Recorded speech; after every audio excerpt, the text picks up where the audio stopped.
This may be one of those videos you hope you never need. But if you, someone you love, or a stranger beside you ever shows the signs of a heart attack, knowing what to do can change what happens next. A lot of people picture a heart attack as something that only happens to someone much older or already very sick. But it can show up after hard exercise, long weeks of poor sleep, a big meal, or a burst of stress. It does not always look dramatic. Sometimes it starts with one quiet feeling in your chest that does not seem important enough to act on. This is not a way to diagnose yourself. It is a way to hesitate less when the warning signs are there. We will cover 3 things: how to recognize the alarm, what is actually happening inside the body, and how to bring the risk down before an emergency starts. Your heart beats roughly 100,000 times a day and pumps around 2,000 gallons of blood. It works so reliably that we forget the heart muscle needs its own constant supply of blood and oxygen too. When that supply is blocked, time suddenly matters a lot. The classic feeling is usually not a sharp stabbing pain. People often describe pressure, squeezing, fullness, heaviness, or pain in the middle of the chest. It can spread to one or both arms, the back, neck, jaw, or upper stomach. You may also feel short of breath, break into a cold sweat, feel nauseated, or simply feel that something is very wrong. If that discomfort lasts more than a few minutes, comes and goes, or arrives with shortness of breath, cold sweat, nausea, or weakness, do not wait until you are completely sure. In the US, call 911. Elsewhere, call your local emergency number. Do not drive yourself, and do not test it by walking around to see whether it fades. If someone suddenly collapses, is unresponsive, and is not breathing normally, make sure the scene is safe, call for help, and send someone for an AED. For a teen or adult who suddenly collapses, a bystander can start hands-only CPR. Put both hands in the center of the chest and push hard and fast, about 100 to 120 times a minute, until emergency crews take over or an AED is ready. Here's the part people often miss. Not every heart attack comes with movie-style chest pain. Older adults, people with diabetes, and some women may instead notice unusual fatigue, nausea, stomach-like discomfort, lightheadedness, shortness of breath, or pain in the jaw or back. A quieter symptom is not a safer symptom. So, why does a heart attack happen?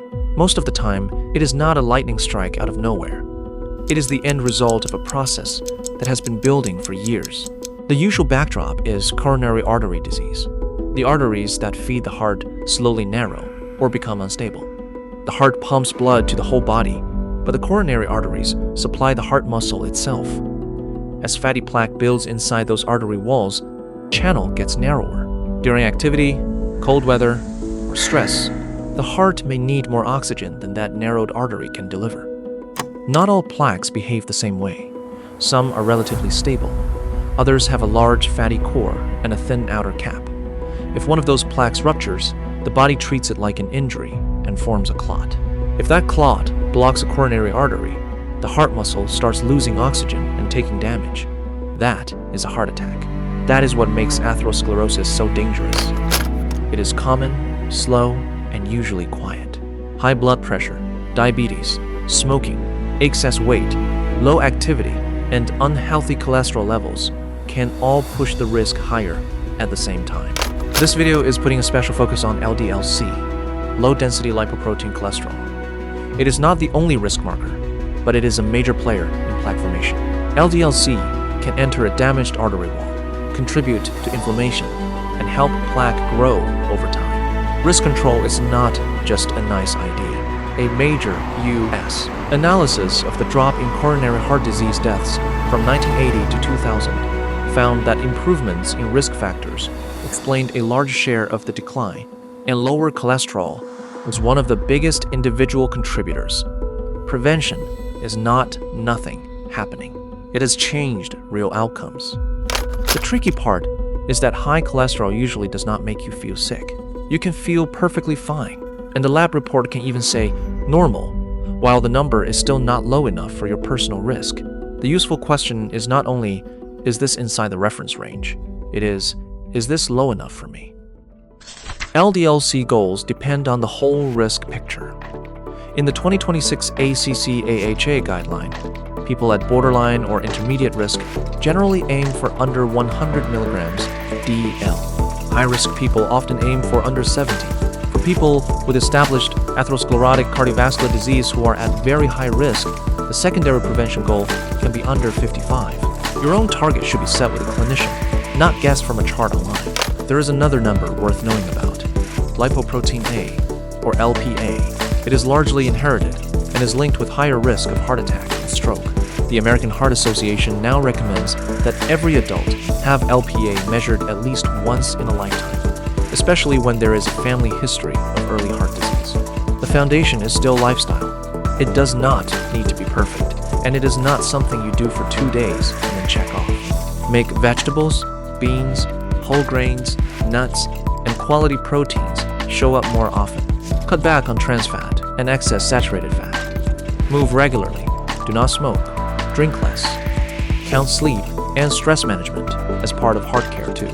But lifestyle does not always lower LDL-C enough, especially when someone already has a high level of risk. That is when medication belongs in a conversation with a clinician. Common options include statins, ezetimibe, and PCSK9 targeting therapies. In plain English, some medicines reduce cholesterol production in the liver, some reduce absorption in the gut, and some help the liver clear more LDL-C from the blood. This is not a contest to take more medication, and it is not something to design from a few videos. For some very high-risk people, one treatment may not be enough. For others, lifestyle changes and a basic treatment plan may be appropriate. The right choice depends on your history, labs, tolerance, and target. Statins and other lipid-lowering medicines are widely studied and widely used, but every medication can cause side effects. Some people develop muscle symptoms or lab changes. The answer is not to suffer in silence, and it is not to permanently stop on your own after one bad day. Talk with your clinician, check what is happening, and adjust a plan if needed. I do not want to end this by making you afraid of your body. A heart attack often starts years before the ambulance arrives.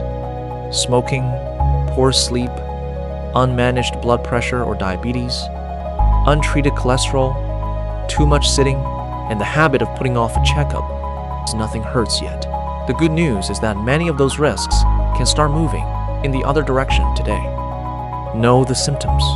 Call emergency services when the signs fit. Check your blood pressure, blood sugar, and cholesterol. Know your LDL-C target and get LPA checked once. Make a plan with a clinician instead of guessing alone. Preventing a heart attack is not about living in fear. It is about protecting more ordinary days.